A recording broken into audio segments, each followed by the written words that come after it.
Hey guys, what's up? Two Wheel Turbine. Finally set up my helmet again for moto vlogging, and we're on the KTM Super Duke R. Man, this thing's a beast. You guys are finally going to be able to see what it's like from first person point of view, what it's like to ride this thing, and just letting it warm up right now, and then we'll do some little bit of hooligan stuff. But I can only do really a small fraction of what this bike's capable of. It's truly amazing. But in today's video, I'm going to be talking about the top 5 things that I actually hate about this bike. And I know I've only had this bike for, I think, I've done 400 miles since I got it new. But there's already a few things that are really annoying and I kind of hate about this bike. So yeah, let's jump into the video. Alright, the first one is pretty annoying, especially with the fact that I'm kind of an all-year rider. I like to ride in pretty much all conditions. I'm not just a summer rider or a weekend rider. I really like to try to put on as many miles as I possibly can. And, you know, this bike's almost like $20,000. MSRP is like $18,700. And the bike does not have heated grips. I mean, what? How can you not put heated grips on this bike? It wouldn't have been that hard, and KTM's just trying to steal some extra money by making it an additional part that you have to buy from them and then pay for a KTM tech to install it. It's really annoying when you're paying that type of money and you have bikes like the BMW S1000 Single R that has it at a way cheaper price, and many other bikes that are, you know, like cheap, you know, touring bikes and stuff like that, they have it. So come on, KTM, I mean, for this amount of money, you have all these other amazing tech features, cruise control and stuff. It wouldn't have been that hard to just, you know, come from factory with that, because all riders, even if you aren't going to use it, it's something that's nice to have. And yeah, that's a pretty annoying thing about this bike, that doesn't have that. So yeah, that's the first one. Let's jump into number 2. Alright, the number 2 biggest thing that's pretty annoying about this bike, it being a 2020 model, and this is the first year of this particular generation, which is completely new. I mean, they only kept 10% of the bike from the previous generation, and the cost of an exhaust and a tune on this bike is pretty ridiculous. If you want a full setup from KTM, their Acra setup, which is pretty beautiful and looks amazing once you get it, because the titanium blues, and you know, the way this exhaust is set up, it wraps around in a bunch of directions. So once you get that titanium, it looks pretty insane. But the exhaust is like $2,500, and the tune from KTM, because you can't just, you know, slap that on there, and to keep everything under warranty and stuff, you got to go through KTM to get the tune appropriate for that, and I think that's like $1,000. So basically, if you want an exhaust and tune for this bike, you could get that, or you could like get a Grom. So it's just one of those things, you're like, wow, really, that much money? You know, I understand titanium's expensive and stuff like that, but I don't think KTM should be charging so much for tuning applications. You know, I've talked to many KTM riders before I bought this, and yeah, they were talking about how much it costs for the dealer and the appropriate KTM techs to tune this bike once you go in that direction. So yeah, that's pretty dang annoying that you have to pay that much money for that. That's definitely something that you know, my R6 and a lot of other Japanese bikes, you can get full setups and tunes for way cheaper. So that's a pretty annoying thing about this. Not the biggest deal, but definitely something I had to point out.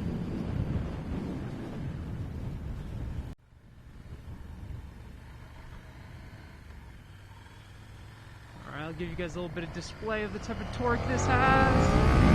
Oh my god, anti-wheelie mode's on and it still is lifting the front tire, and that was only like probably 70% throttle. Ooh, I really shouldn't be doing that, but because of break-in and stuff, but man, I have been absolutely abusing this bike, redlining it, just under hard acceleration on accident, but man, god. I don't know if you guys can tell the front wheel just lifted just a little bit. That anti-wheelie mode is a must if you're trying to accelerate under throttle. You're gonna be doing backflips with this one. Oh, we just talked about the exhaust and tune. And the third thing that's really annoying, and when I got the bike, I was super shocked it didn't have this. I was like, wait, I was looking through the TFT, trying to find it, and I couldn't find it. And that's like an IMU that displays facts such as lean angle, how much you're accelerating, braking, G-force, you know, different kind of factors like that bikes such as the R1 show, and even the new MT-09 is going to show, which that thing comes in under $10,000, like half the price of this bike, and it has an IMU that can show all those different kind of cool features. I mean, when you're getting a top end bike like this, I mean, that's what this is. It's a top model of KTM, and you know, it should come with everything. You're paying a ton of money, you're expecting the best tech. I think, you know, while it's not like the biggest feature everyone's going to use and look at, I think we should have the ability, you know, to have it, and it should definitely come standard. So not the biggest deal, maybe a bigger deal for the guys that go to the track a lot and want to look at all of those analytics. So someone like me who's just, you know, riding around the streets, going through traffic and stuff, maybe does a track day once a year. It's not the biggest deal, but for the price and the level of technology that we're at, come on, KTM, you know, throw that into the next bike. I think that's going to be really important. Alright, we just came to a red light. I'll try to do a little bit of an acceleration, but I really can't because the bike wants to wheelie. It has so much torque, but I'll try and show you guys just a little bit of something. And it's a hill, so it's going to wheelie even easier. But we can do just a little pull. So here we go, first gear. Whoa, the front wheel! Oh my god! Oh, ooh. That is pretty ridiculous. Let's hope there's no police around here. Look around. I think we're looking good. Man, this bike is crazy fast. That still wasn't even 100% throttle. Like, I'm pretty sure you guys can tell. I'm not going 100%, just kind of giving it, and it's ridiculous. So, yeah, that's some real power. But back to number 4 of the things that I hate about this bike, which is so hard. How can you hate this bike after doing something like that and feeling like you basically have your own personal amusement park right underneath you? But on to number 4, gotta make the video. So the 4th thing I hate is, oh my gosh, this thing is like the biggest V8, I swear. Like, it acts like a huge V8 car because it's a gas guzzler, it really is. I mean, it says I get like 40 miles per gallon, but I swear it's like way less than that. Every time I go to ride, it's like I'm already looking for another gas station. And I don't even ride like a ton of miles, but this thing just, man, I've never ridden a bike that drinks gas like this. Like, the R6 is nothing like that. Of course, my 250s are nothing like this. But I guess when you have a big 1301 cc V-twin underneath you and you're occasionally doing some pulls, yeah, you might not be getting the best gas mileage. Definitely something to point out, but I think people who are buying this aren't trying to get good gas mileage. It's like saying, why is my Lamborghini Huracan only getting like 12 miles per gallon? Well, that's kind of what you're asking for. You're asking for the top performance, so you can't really expect, you know, the best gas mileage. But it is something that's kind of annoying when you ride it a lot and you're filling it up all the time, and these gas prices are getting more expensive, and this thing takes 93. So had to throw it in the video. That's number 4. We're about to get to number 5 and the last thing. Alright, so the 5th and last thing that I hate about this bike so far, under the mileage that I've driven it so far, is, you know, this may not apply to all Super Duke R riders or riders out there, but for me, part of the reason I bought this is I want to do some longer trips, some more sport touring. That's why, you know, I was about to get a ZX-10R or a Super Sport leader bike, and I was like, you know what, you know, enough of the Super Sports, you gotta try the Super Nakeds, and I'm definitely glad I did. But, you know, with this bike being a Super Naked, I was hoping there'd be a ton of touring aftermarket support for it, but there really hasn't been. And the biggest thing that's kind of been annoying is, you know, with the Super Naked, you have no wind protection. So when you're on the highway, putting in, oh, look at that C8. I don't know if you guys are seeing a lot of C8s where you're from, but C8 are becoming a lot more common around here. But let me get back to the video. So, yeah, what's really annoying is you receive a ton of wind blast when you are riding one of these bikes, especially on the highway. And so to remedy that, you need kind of a tall windscreen, probably like up to here or something, you know, even if it's not that much, just something to kind of block it. And KTM offers this super baby windscreen that probably goes up to here. I mean, I don't even understand the point of it, to be honest with you. But Yeah, you got a lot of passing power. Yeah, KTM offers that, and it's just like, it's just not a good attempt. God, this traffic is horrible. Oh, so you just catch up right up to people, so you gotta be careful.